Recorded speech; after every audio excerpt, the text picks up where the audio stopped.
శ్రీకాకుళం జిల్లాలో వైకుంఠ ఏకాదశి సందర్భంగా ఆలయాలకు పెద్ద ఎత్తున కూడా భక్తులు రద్దీ పెరిగింది. ఈ నేపథ్యంలోనే కాశీ బుగ్గలను చిన్న తిరుపతిగా చెప్పుకోబడినట్లు వంటి వెంకటేశ్వర స్వామి ఆలయంలో భారీగా భక్తులు రావడంతో తొక్కిసలాట ఘటన చోటు చేసుకుంది. ఈ ఘటనలో 9 మంది మృతి చెందగా 15 మందికి తీవ్రంగా గాయాలయ్యాయి. ప్రస్తుతం పలాస ప్రభుత్వ ఆసుపత్రిలో 12 మంది చికిత్స అందిస్తున్నారు. ఇక ముగ్గురు పరిస్థితి విషమంగా మార్గంతో శ్రీకాకుళం జిమ్స్ హాస్పిటల్లో చికిత్స అందిస్తున్నట్లు సమాచారం.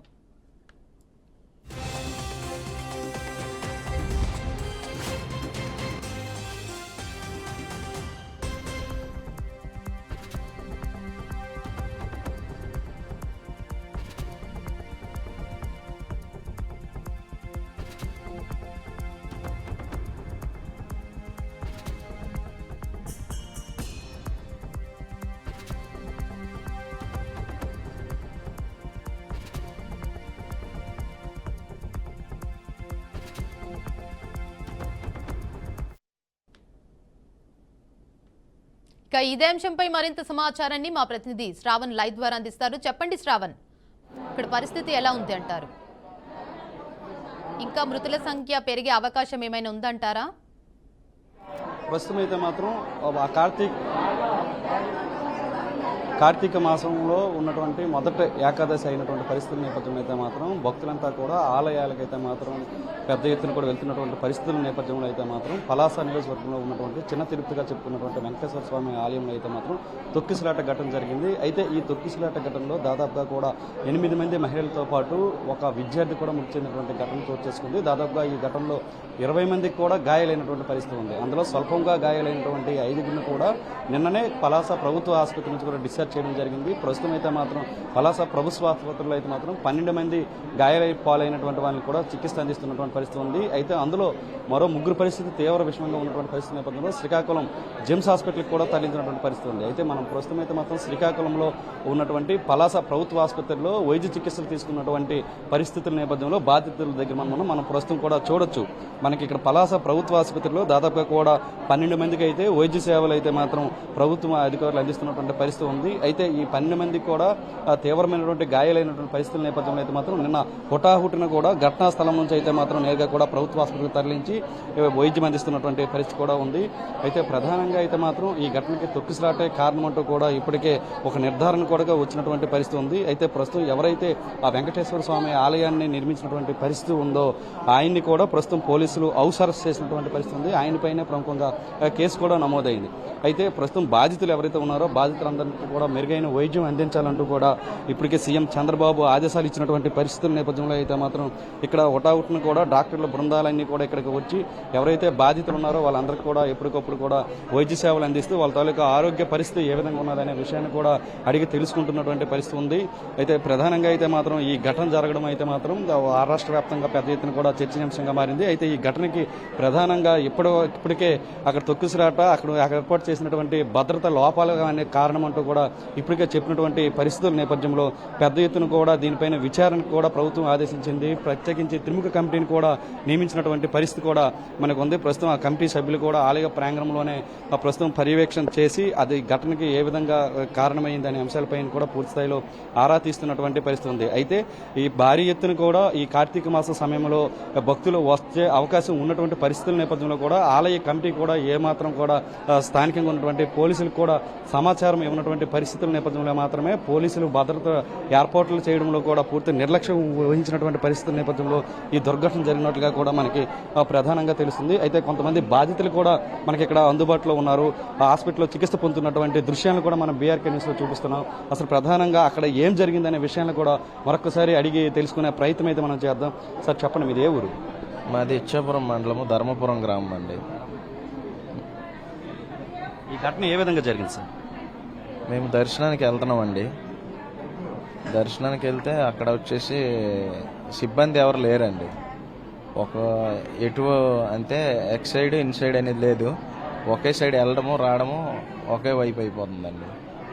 అయితే మేము మెట్ల పైన ఉన్నాము. అప్పటికే డోర్స్ వేసేసారు. ఒక 10 నిమిషాల వరకు డోర్స్ వేసేసారు. డోర్ వేయడం వల్ల ఏంటంటే ఇటుపక్క చాలా క్రౌడ్ అయిపోయిందండి ఫుల్గా. అటు సైడ్ కూడా దర్శనం ముగించుకుని వచ్చేవాళ్ళు కూడా డోర్ లోపల పక్క చాలా మంది ఉండిపోయారండి. ఒకేసారి డోర్ తీయడం వల్ల అందరూ పైకి వచ్చేసారండి. ఘటన జరిగిన వెంటనే అక్కడ ఉన్నటువంటి స్థానికులు స్పందించారా, లేకపోతే ఏమైనా అధికారులు ఏమైనా వచ్చారా? అసలు మిమ్మల్ని హాస్పిటల్ దగ్గరికి ఎవరు చేర్పించారు? మీరే వచ్చారా, లేకపోతే ఎవరైనా అధికారులు తెచ్చారు? లేదు, అంబులెన్స్ వచ్చాయండి, అంబులెన్స్లు వచ్చాయి. నాకు మా ఫ్రెండ్ ఎత్తుకొని వచ్చి ఆటోలో తెచ్చాడండి. అప్పటికైనా వెంటనే రాలేదు, కాసేపు తర్వాత అంబులెన్స్లు వచ్చాయి, పోలీసులు అందరూ వచ్చారండి. వైద్య సేవలు ఎలా అందుతున్నాయి మీకు? బాగున్నాయండి, వైద్య సేవలు బాగున్నాయి. ప్రస్తుతం అయితే మాత్రం ఈ ఘటనకు ప్రధాన కారణం అయితే మాత్రం అక్కడ ఉన్నటువంటి అధికారుల నిర్లక్ష్యం అంటే కూడా బాధితులు చెప్తున్నటువంటి పరిస్థితి ఉంది. అయితే ప్రధానంగా ఈ ఘటనపై ఇప్పటికే సీఎంతో పాటు డిప్యూటీ సీఎం కూడా చాలా సీరియస్గా స్పందించినటువంటి పరిస్థితి ఉంది. దీనిపైన విచారణకు కూడా కమిటీ ఆదేశించినటువంటి పరిస్థితి ఉంది. అయితే విచారణలో దీని వెనకాల ఏమైనా ఇంకా వేరే రకమైన కోణాలు ఏమైనా ఉన్నాయా లేకపోతే అనే అంశాలపైన కూడా ఇంకా పూర్తి స్థాయిలో ఆరా కూడా వైపు తీసే ప్రయత్నం కూడా చేస్తున్నారు. అయితే పోలీసు యంత్రాంగం అయితే మాత్రం ప్రస్తుతం ఈ ఘటనపై కేసు కూడా నమోదు చేసినటువంటి పరిస్థితి ఉంది. దీనికి కేంద్ర ప్రభుత్వం నుంచి చనిపోయినటువంటి మృతుల కుటుంబానికి దాదాపుగా కూడా 2 లక్షల రూపాయలు నష్టపరిహారం ప్రకటించడం జరిగింది. అలాగే స్టేట్ గవర్నమెంట్ నుంచి కూడా 15 లక్షల రూపాయలు ఒక్కొక్క కుటుంబానికి కూడా నష్టపరిహారం కూడా ప్రకటించినటువంటి పరిస్థితి ఉంది. గాయాల పాలైనటువంటి తీవ్ర గాయాలైనటువంటి వాళ్ళందరికీ కూడా 3 లక్షలు, అలాగే స్వల్ప గాయాలతో ఉన్నటువంటి వారికి 50,000 రూపాయలు కూడా ఇప్పటికే రాష్ట్ర ప్రభుత్వం ప్రకటించింది. అయితే నిన్న మృతి చెందినటువంటి వ్యక్తులు ఎవరైతే ఉన్నారో భక్తులు వాళ్ళందరికీ కూడా పూర్తి స్థాయిలో కూడా పోస్ట్ మార్టం కూడా కంప్లీట్ చేసి మృతదేహాలను సైతం కుటుంబ సభ్యులకి అందించినటువంటి పరిస్థితి కూడా ఉంది. అయితే ప్రస్తుతం అయితే మాత్రం ఈ ప్రాంతం అంతా కూడా మనం ఇప్పుడు చూస్తున్నాం, అంతా కూడా గందరగోళ పరిస్థితులు ఉన్నాయి. ఇక్కడ ఎవరైతే గాయాలపైనటువంటి బాధిత కుటుంబాలు ఉన్నాయో కుటుంబాలకు సంబంధించినటువంటి వ్యక్తులు కూడా పెద్ద ఎత్తున కూడా హాస్పిటల్ వద్దకు చేరుకున్నటువంటి పరిస్థితుల నేపథ్యంలో ఇదంతా కూడా గందరగోళ పరిస్థితులు మనకు కనిపిస్తున్నాయి. అయితే డాక్టర్స్ అయితే మాత్రం ఎప్పటికప్పుడు ఎక్కడ పరిస్థితులు ఏ విధంగా ఉన్నాయి అనేది కూడా మానిటరింగ్ చేస్తున్నారు. అయితే ఎవరికైనా ఈ భక్తులకి గాయాల పాలైనటువంటి భక్తులకు తాలూకా పరిస్థితి ఎవరికైనా సరే కొంచెం సీరియస్గా ఉన్నట్లయితే మాత్రం హుటాహుటిని కూడా శ్రీకాకుళంకి తరలించి మెరుగైన వైద్యం అందించడానికి కూడా పెద్ద ఎత్తున కూడా ఏర్పాట్లు చేస్తూ ఇక్కడైతే మాత్రం భద్రతా సిబ్బందిని కూడా ఏర్పాటు చేస్తూ వీళ్ళ ఆరోగ్య పరిస్థితిపై అయితే మాత్రం ఎప్పటికప్పుడు సమీక్షలు కూడా నిర్వహిస్తున్నటువంటి పరిస్థితి ఉంది. అయితే ఇప్పటికే మంత్రులైనటువంటి అచ్చెన్నాయుడుతో పాటు కూడా కేంద్ర మంత్రి రామ్మోహన్ నాయుడు, అలాగే హోంమంత్రి అనితతో పాటు నారా లోకేష్ మంత్రి కూడా ఇప్పటికే వచ్చి పర్యటించి ఇక్కడ ఉన్నటువంటి పరిస్థితులను కూడా అన్ని తెలుసుకున్న ప్రయత్నం చేశారు. అయితే ఆ భక్తులకి గాయాలైనటువంటి భక్తులు ఎవరైతే ఉన్నారో వాళ్ళందరికీ కూడా ఆరోగ్యపరంగా ఎటువంటి సమస్య వచ్చినప్పుడు కూడా తక్షణమే చర్యలు తీసుకుని హుటాహుటిని కూడా మెరుగైన వైద్యం అందించాలంటూ కూడా ఆదేశించినటువంటి పరిస్థితి ఉంది. అయితే ప్రత్యేకించి ఏర్పాటు చేసినటువంటి డాక్టర్ల బృందం ఏదైతే ఉందో వాళ్ళంతా కూడా ఎప్పటికప్పుడు ఇక్కడ ఉన్నటువంటి భక్తుల తాలూకా ఆరోగ్య పరిస్థితిపై అయితే మాత్రం ఎప్పటికప్పుడు ఆరా తీస్తూ గంటకు కూడా హెల్త్ బులెటిన్ కూడా విడుదల చేసినటువంటి పరిస్థితి ఉంది. అయితే తాజాగా వచ్చినటువంటి హెల్త్ బులెటిన్ ప్రకారం అయితే మాత్రం పలాస ఆసుపత్రిలో చికిత్స పొందుతున్నటువంటి 12 మందికి కూడా ఆరోగ్య పరిస్థితి నిలకడగానే ఉందంటూ కూడా చెప్తున్నటువంటి పరిస్థితి అయితే ఉంది. అయితే శ్రీకాకుళం జిమ్స్ హాస్పిటల్లో అయితే మాత్రం ముగ్గురు పరిస్థితి విషమంగా ఉన్నటువంటి పరిస్థితుల నేపథ్యంలో అయితే మాత్రం ఆ ముగ్గురులో కూడా ఒకరి పరిస్థితి విషయంగా ఉన్నట్లుగా కూడా మనకి ప్రస్తుతం సమాచారం అవుతుంది. వాళ్ళని కూడా డాక్టర్స్ బృందం పరిశీలించిన అనంతరం అయితే మాత్రం శ్రీకాకుళం కేజీహెచ్కి తరలించినటువంటి పరిస్థితి ఉంది. ఇక్కడ హిందూ సంఘాలకు సంబంధించినటువంటి భక్తులు కొంతమంది ఉన్నారు. వాళ్ళని అడిగి అసలు ఈ ఘటనపై వాళ్ళు ఎలా స్పందిస్తారనే విషయాన్ని మనం అడిగి తెలుసుకునే ప్రయత్నం చేద్దాం. చెప్పండి సార్, ఈ ఘటన అసలు మీరు ఏకాదశి రోజు, కార్తీక శుద్ధ ఏకాదశి రోజు ఇటువంటి ఘటన జరగడం చాలా బాధాకరం. ఏదైనా భక్తులు కొద్ది సంయమనం పాటించుంటే బాగున్నాం. భక్తులు కొద్ది సంయమనం పాటించలేదు.